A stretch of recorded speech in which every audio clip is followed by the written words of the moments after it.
Hello guys! Welcome dito sa aking channel, Kapalaran 888. Welcome!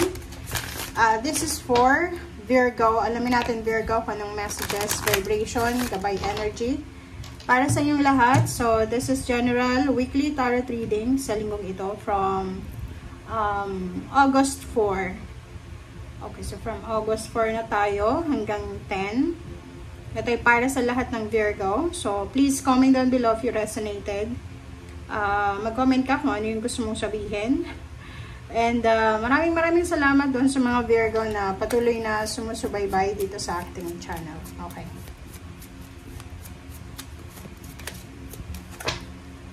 Okay, Virgo. Virgo, this is number 28, 10. Love life. And 34-7. Okay, so nakikita ko sa'yo dito, Virgo, na possible na mayroong single na Virgo na like babae ka or maybe lalaki din. Or kung ano man ang gender mo, sinasabi ng barahan na maybe you're claiming for a relationship, you're praying, you're parang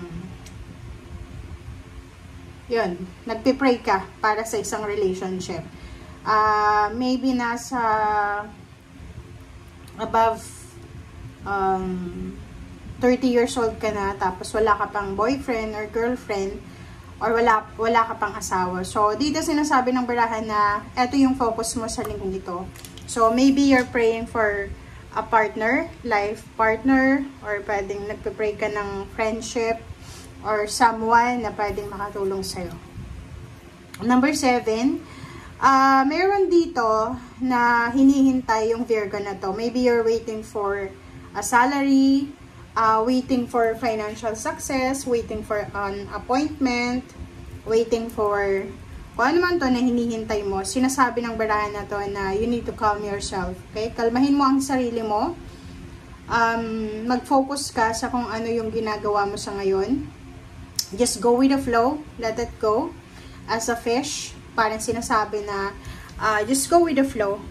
Lumangoy ka sa flow ng tubig, or just dance kung ano yung music sa ngayon.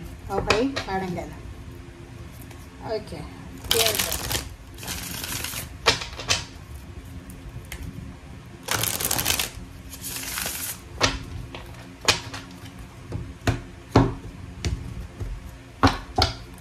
Okay, Virgo. First card natin is the Moon. Second card is Queen of Swords. Third card natin is Four of Wands. Oh, the Star.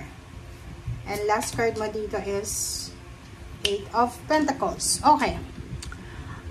Comment down below if you resonated, Virgo. So, iba-ibang Virgo yung nanonood ngayon. So, pwedeng yung iba makaresonate, yung iba hindi. So, first card mo dito sa The Moon, sinasabi ng barahan na yun na nga, mayroong mga Virgo na like natatakot na baka hindi na makapag-asawa, hindi na magkaroon ng relasyon, hindi na magkaroon ng anak, parang ganon. And you have something na nararamdaman sa sarili mo. Yung parang balisa. Parang nababalisa ka, Virgo, or parang feeling mo masyadong hindi pumapabor sa'yo yung sitwasyon. Basta may takot dito, okay? So, kung ano man na kinakatakutan mo sa ngayon, kailangan mong makinig sa sinasabi ng iyong intuition, ng iyong instinct, and make sure na you have a strong foundation or connection sa spiritual, kasi yun yung kailangan mo sa ngayon. And Queen of Swords, sinasabi ng baraha sa'yo na marami kang plano para sa pamilya mo. Sa linggong ito, nakikita ko na kung ikaw ay may ka-live-in, may boyfriend, girlfriend, ang plano mo is magkaroon ng bonggang kasal, magkaroon ng anak, or yung iba sa inyo magkaroon ng stability sa tahanan, like makapagpatayo ng bahay, makapagpakasal, magkaroon ng anak, parang ganun. So, yun yung mga pangarap mo. So, nakikita ko, ngayong linggong ito, ito yung pinaka-focus mo. Moving forward ka para sa plano mo sa pamilya. Plano mo yun parang sinasabi mo na simula ngayong linggo, kinakailangan kong mag-ipon ng pera para sa pagpapakasal, or kailangan kong mag-ipon ng pera para makapagpatayo na ako ng bahay or makabili ako ng lupa.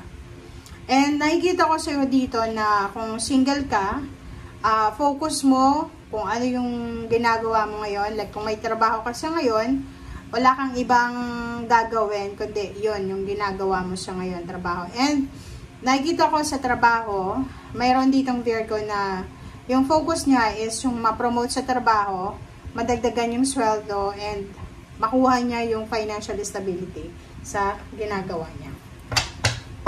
Okay, so let's clarify.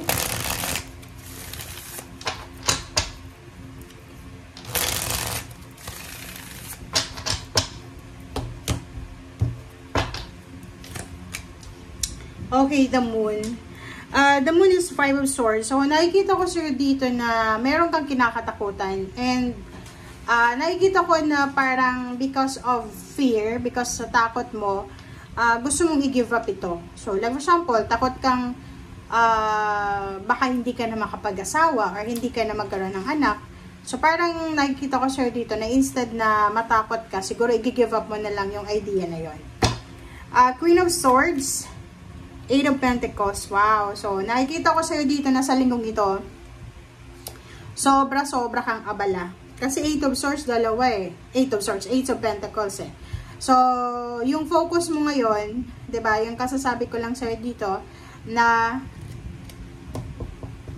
ang focus mo is yung like, ma-promote sa trabaho, madagdagan yung sweldo, magkaroon ng success and achievement sa ginagawa mo.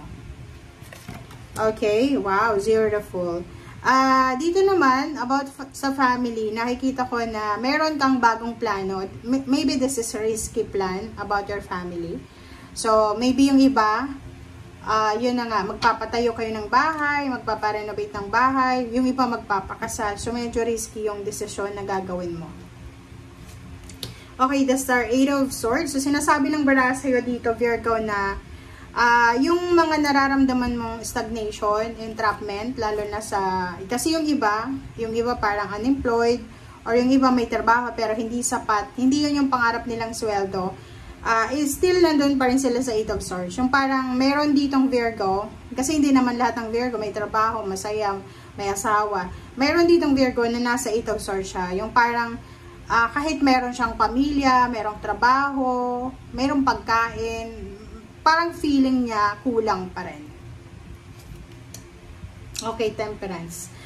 Sa loob ng trabaho, sa linggong ito, sinasabi ng baraha sa'yo na kinakailangan mong magkaroon ng pasensya. So, kung bago ka dyan sa pinagtatrabahuhan mo, kailangan mong magkaroon ng pasensya. Like, dito, like for example, na matagal ka na dyan sa pinagtatrabahuhan mo, tapos hindi ka pa rin napopromote, wala pa rin mga additional benefits, sinasabi ng baraha na be patient. Okay? So, yan guys ang sinasabi ng baraha. Thank you for watching and see you again. Bye!